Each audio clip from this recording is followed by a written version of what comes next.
Olá, nós estamos em multiplataforma pela Rádio Câmara Bauru no 93,9 FM e também pelos canais 10 da NET, 31.3 UHF digital, pela TV Câmara, e nós vamos conversar com a bióloga Daniele Stout, ela é da empresa STCP Engenharia de Projetos de Curitiba, no Paraná. É a empresa contratada pelo município e está fazendo a apresentação do anteprojeto ou plano prévio do chamado Plano de Manejo da Área de Proteção Ambiental APA do Rio Batalha. É um importante manancial aqui de abastecimento de água de superfície no município e por isso também é importantíssimo que a comunidade conheça os parâmetros que estão sendo apresentados. Obrigado por sua presença aqui conosco. Obrigada a vocês pelo convite. Tem algumas questões que são fundamentais, a gente já passou por todo o roteiro aqui, para quem nos acompanha, inclusive aqui pela Rádio e TV Câmara, Daniela, do estudo do plano de manejo de uma outra APA, inclusive maior do que essa, também com manancial futuro de abastecimento. Aqui o Rio Batalha, já utilizado como fonte de captação na divisa com Piratininga, ele é o referencial simbólico e de conteúdo mais importante. De que forma esse plano de manejo leva em consideração, para aqueles que não conhecem isso, essa característica dessa APA? Então, essa APA ela foi criada justamente com o objetivo principal de proteger o recurso hídrico, né? Principalmente para abastecimento público. E o Rio Batalha é o grande recurso hídrico aqui conservado, que a gente está visando, né, ações, recomendações, estratégias para garantir a perpetuidade dele, a qualidade, né, desse recurso hídrico. E como que é feito isso, né? A partir do momento que você cria uma unidade de conservação, que é o caso da APA, né? Essa APA, ela é municipal, criada pelo município. Você tem um prazo também para apresentar o seu plano de manejo. O plano de manejo, ele é um instrumento que vai dizer como vai ser feito as ações, as normas, as diretrizes, como que ela vai ser feita a gestão dessa unidade para alcançar os objetivos do porquê ela foi criada.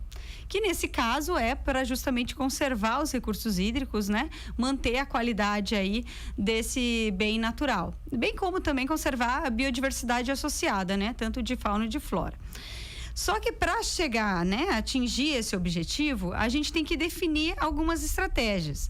E entre elas a gente tem um planejamento envolvendo, né, que não é só um planejamento para a unidade de conservação focar em obter esses objetivos, como também para fazer sua gestão interna. Então tem algumas normativas operacionais, normativas de desenvolvimento socioeconômico também. E ela passa e ela é baseada, né, em todo um conhecimento, um diagnóstico que você tem que ter da parte física, biológica e social, né, dessa área. Então, algumas pessoas já devem ter visto, né, que a equipe percorrendo as áreas, visitando algumas propriedades, né? E fazendo alguns levantamentos, né? Diagnóstico. A partir disso, a gente começa a analisar as áreas como áreas homogêneas, áreas estratégicas, aonde que ocorre determinadas ações, aonde a gente tem locais com mais impactos, né? Ameaças eminentes aos objetivos de criação da unidade, e a partir daí propor realmente programas, ações específicas daí para a gestão, né? Para dar uma continuidade na gestão. Para as pessoas terem ideia da dimensão, nós estamos falando de uma área de cerca de 15 mil hectares, onde tem 57% do zoneamento mapeado por vocês como área de conservação, cerca de 20% para preservação, tem área de manancial, pertencente, lógico, ao rio, e aquela zona chamada de uso sustentável, onde é possível, por característica do plano de manejo, definida que pode haver edificação conforme as regras. Esse mapeamento faz com que, como a gente tem a referência do rio sempre na cabeça, ele seja possível de ser preservado ou melhorada a sua preservação ambiental no tempo. Tem faixas daí ao longo do eixo do córrego para as pessoas entenderem como ficam os afluentes, primeiro para eles entenderem esses dois referenciais. Bom, então partindo do objetivo principal, que é a conservação do rio, né, dos recursos hídricos, a gente já possui muitas áreas que são legalmente protegidas, não só por ser unidade de conservação, mas naturalmente seriam protegidas, que são as áreas de preservação permanente, reserva legais, né, áreas com inclinação iluminação maior de 45 graus, áreas que a gente já tenha uma proteção, né, garantida, mesmo não sendo uma unidade de conservação, que ela já estaria preservada, até pelo estágio de conservação, né, que é o caso do Cerrado, da Mata Atlântica, em estágio médio e avançado. Então, dessa forma, a gente começa a analisar esses parâmetros e esses fragmentos que a gente tem dentro da APA do Rio Batalha e começa a delimitar as zonas mesmo, áreas, né? Nesse caso, então, sendo uma zona de preservação, uma área com maior restrição aos tipos de uso, por ser também a mesma zona que contempla essas áreas com maiores restrições legais já existentes, né? E com maior potencial para conservação mesmo, maior potencial para manutenção dos recursos genéticos e da conservação da biodiversidade. Após essas áreas, a gente tem que redistribuir, delimitar as outras zonas que possuem outros níveis de uso, né? Que essa área de preservação é a mais restrita, digamos assim. As demais zonas, elas permitem sim alguns tipos de usos que variam conforme a sua característica, né? Que já são as áreas que já têm uso de tanto de pasto, agricultura ou silvicultura.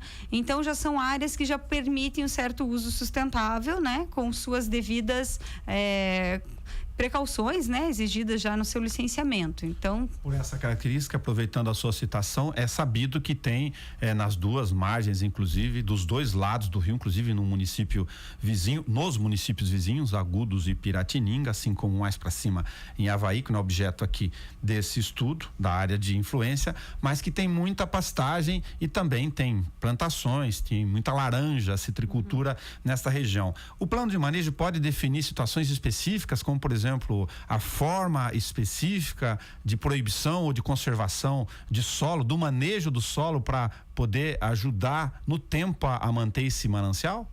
Sim, o plano de manejo, desde que identificadas suas características naturais que comprometam essa garantia da conservação do recurso, pode sim ser indicada algumas restrições de uso. Lembrando sempre, né, do direito adquirido das propriedades, dos licenciamentos já obtidos, né? Isso sempre é levado em consideração e respeitado, né? O que temos também é a adequação de algumas coisas que podem, porventura, atualmente estar causando impacto para essa minimização desses riscos. O poder público fica preocupado, lógico, com duas questões, e a sociedade. Uma é o de regulamentar, que é uma função do plano de manejo, conhecer essa fauna e flora, essas características todas que vocês se debruçaram sobre ele, e depois, por causa de uma característica nossa aqui, que eu acho que você já tem essa informação no conteúdo, de não gerar também indenizações no tempo, a questão da delimitação das legislações em específico, a lei do Cerrado em 2009, mas a APA se transformou em tal ano, tem ocupação que já é anterior a isso. Como ficam essas situações dentro do manejo? Então, o manejo, ele não tem a previsão de uma regularização fundiária dessas áreas. Infelizmente, ele não contempla a análise fundiária das propriedades. Mas ele aponta, descreve. Ele aponta aonde deve-se ter o olhar crítico para avaliar isso. Ok. Dentro do que tem disponível da área do Batalha, em função do rio, uma série de afluentes e as sugestões que estão sendo postas nestas apresentações, você tem uma área útil de ocupação de solo, eu digo por causa do preço da terra em Bauru, comparado com outras cidades de porte médio, reconhecidamente ser muito caro, um percentual bastante pequeno ou não significativo de possibilidade de uso sustentável. Não, tem um percentual grande, na verdade. 15 mil? Por os 15 mil, a gente tem a zona de conservação e uso sustentável, que ela é bem considerável, porque ainda a gente vai permanecer com pastagem, agricultura e vários tipos de usos. Edificação, eu não fui específico na minha citação. Ah, tá, porque com relação a edificações, aí o próprio plano diretor também já define, né? O Perfeito. Plano de manejo, ele vai de encontro também ao plano diretor, né? Que já define quais são as zonas que a gente vai ter o desenvolvimento, né? De zona comercial, indústrias e serviços, bem como a área de expansão urbana. Tem uma faixa de ZIC e uma faixa para edificação, que era a minha referência, menor em relação ao todo, em relação à APA. Porque isso já vem do planejamento do próprio município de estruturar. Lembrando sempre que o plano de manejo, ele não é uma coisa tipo permanente para sempre, né? Ele é previsto por um período de tempo, então é de 5 a 10 anos. Então ele está trabalhando com o planejamento nesse período. Sim. Nada que ele não possa, daqui a 5 anos, 10 anos, quando houver necessidade de uma revisão, pela própria modificação da dinâmica do uso do solo, porque o plano, assim como o plano de manejo, o plano diretor também é revisto. Perfeito. Então ele é dinâmico, ele não é uma coisa que vai ficar estagnado, né? Tá. Como que fica da experiência de você para aproveitar aqui o estudo? É uma angústia natural do bauruense por ser uma cidade grande, mas de espaços disponíveis pequenos comparados com outros territórios, que é a angústia do outro lado da margem do rio. Nós temos uma legislação aqui em regulamentação, com APA, sobreposição de APA estadual, como você bem sabe, mas os vizinhos não estão nesta mesma fase de regulamentação. E do lado de lá pode-se muito mais do que aqui, com objeto de construção e parcelamento de solo, por exemplo, criando um questionamento natural para a comunidade. Bom, estamos preservando o rio só de um lado, isso precisa ser resolvido em relação aos vizinhos. Então, a própria APA estadual, aqui contempla tanto o município de Bauru como os vizinhos, ele não faz essa segregação, não. Ele trabalha todos de uma forma conjunta, visando a preservação da bacia mesmo, né? Só que o nosso projeto especificamente, como ele tem os limites municipais, a gente infelizmente tem que trabalhar apenas nesses limites, né? A jurisdição aqui geográfica. O nosso trabalho infelizmente não consegue abranger a toda a área. Mas a gente entende sim que é possível ainda assim fazer ações conjuntas que todo mundo vai ser beneficiado. Para fazer apontamentos específicos para as pessoas entenderem, tem ocupações antigas, como por exemplo o chamado águas virtuosas aqui, tem ocupações irregulares, como na outra APA, que foram pontuadas nos mapas, e tem sugestões de faixas diferentes de proteção para cada situação específica. Isso, respeitando, né, o direito de propriedade de quem já tem toda a documentação, né, regularizada e toda a situação fundiária sem conflitos, né? Isso vai ser tratado futuramente, caso a caso, porque vai ser específico para cada um, né? Tá. O estudo da STCP, que você participa junto com os seus colegas, é mapear, apresentar o zoneamento, fazer essa caracterização e apresentar isso para a comunidade. É isso que vocês estão fazendo aqui, inclusive na Câmara, como em outros encontros hoje. Isso, a gente está apresentando a proposta e discutindo para, na verdade, ir afinando, alinhando isso, né? Tá. As ocupações irregulares, elas são pontuadas, como eu mencionei, enfim, a gente chama de clandestino, que é aquele que não podia naquele espaço parcelar o solo ou construir, e se isso está previsto no plano de manejo também, essa situação. O plano de manejo, ele não aponta situações irregulares, porque a gente não tem essa informação do que é ou não uma situação fundiária regular, né?